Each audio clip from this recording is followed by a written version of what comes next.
Assalamualaikum warahmatullahi wabarakatuh.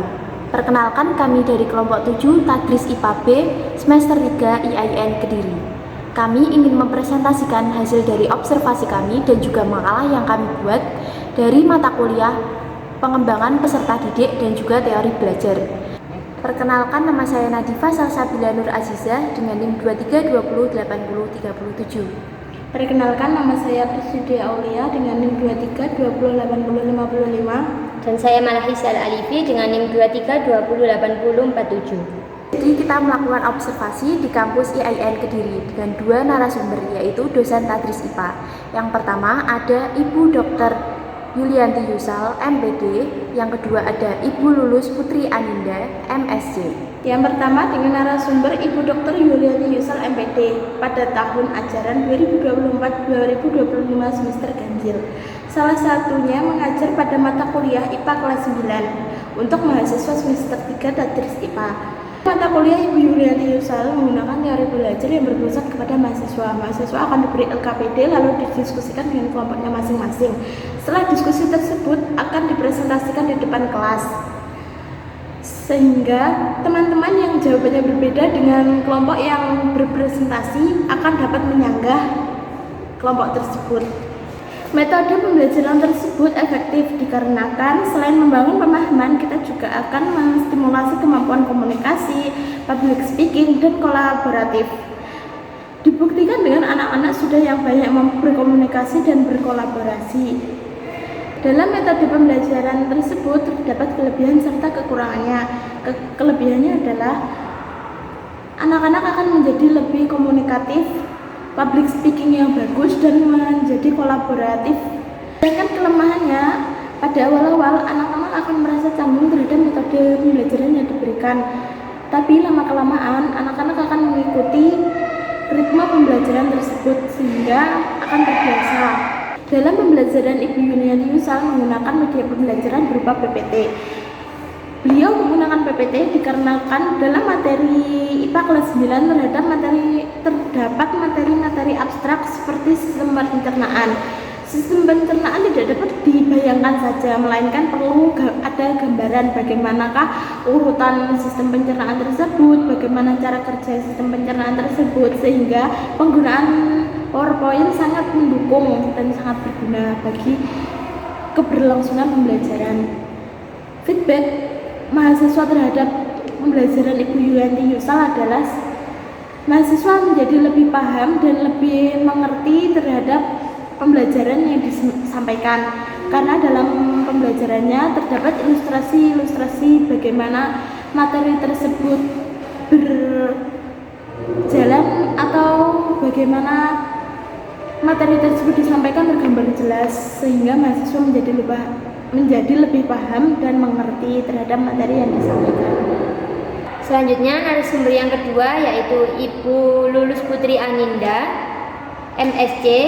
Pada tahun ajaran 2024-2025 semester ganjil ini, beliau mengajar beberapa mata kuliah yaitu bioteknologi dan praktikum biologi lanjut pada mahasiswa semester 3 dan mata kuliah nabza pada mahasiswa semester 5. Beliau menerapkan metode berbeda-beda tergantung dengan kebutuhan setiap mata kuliahnya.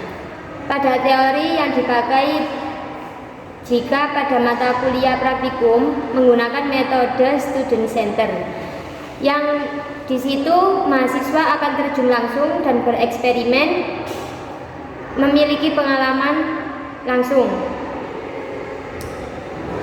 Dan jika mata kuliah teori hampir sama, tapi dengan ditambahnya pemantapan materi pada akhir presentasi. Beliau menjelaskan penambahan presentasi dari kelompok yang sudah maju.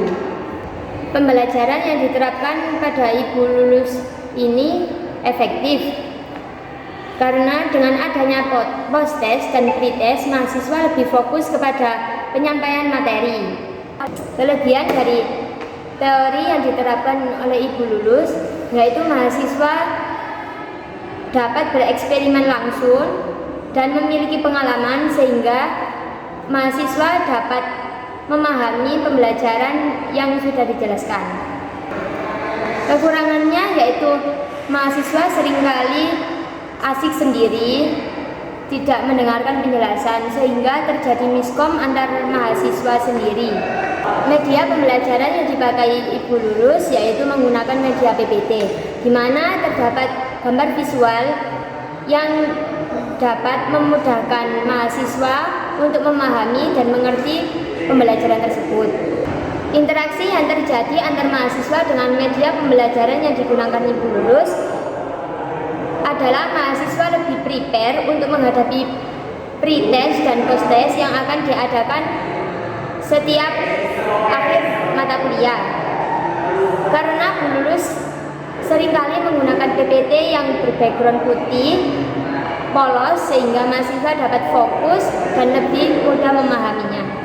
Jadi dari kedua narasumber yang kami wawancari waktu itu, kami menganalisis bahwa Ibu Yuli menerapkan teori behavior karena Ibu Yuli melakukan pembelajaran tersebut untuk student center atau berpusat kepada mahasiswa atau siswa.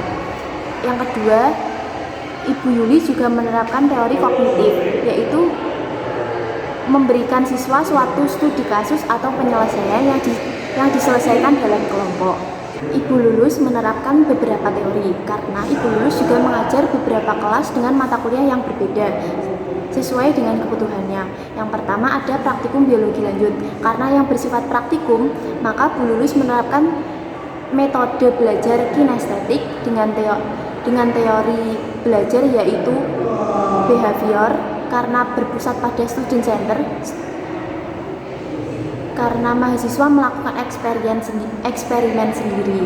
Yang kedua ada kognitif. Pada mata kuliah nafsa, Bu Lulus memberikan suatu studi kasus untuk diperdebatkan antara mahasiswa dalam suatu kelompok.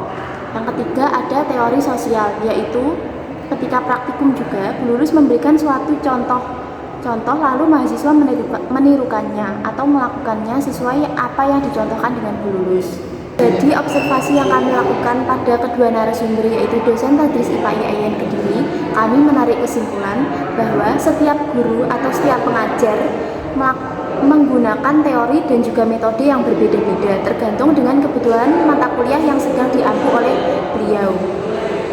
Sehingga kemungkinan satu pengajar atau satu dosen atau satu guru itu memiliki beberapa teori atau beberapa metode untuk diterapkan kepada kelas yang sedang diampunya, karena tergantung kebutuhan pada mata kuliah atau mata pelajaran yang sedang diajarkan kepada siswa ataupun mahasiswa.